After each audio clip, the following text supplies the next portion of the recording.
देवळातून येऊन पया कितें कितें केलें. केळे म्हाका देवळान दिल्ले. देवळान 4 केळी दिल्ली म्हाका. एक देवळान खाले, 3 घरा कडेन हाडले, हेंकां दोगांकूय दिले. चेड्यान इतलेच खाले. बाकीचे सांडले. ही चण्याची उसळ केली, हे मुगाचे कंड केले आनी ह्यो रोटयो.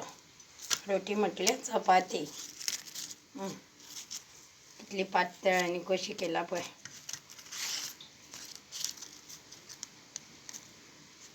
इतले सगळे केले आनी करूंक जाय. शाबुदाणे फुगत घातलेले आसा तेचे. मागीर सांजे गरम गरम कितें करपाचें गोडशें. सगळे केले म्हाका. चपाती केली बेगीन बेगीन. मुगाची उसळ केल्ली, मुगाची खंय चण्याची आनी मुगाचे कंड केले. पीठ मळून दवरलें. पीठ मळून दवरलें म्हणटा आयचे फाल्यां ना न्ही.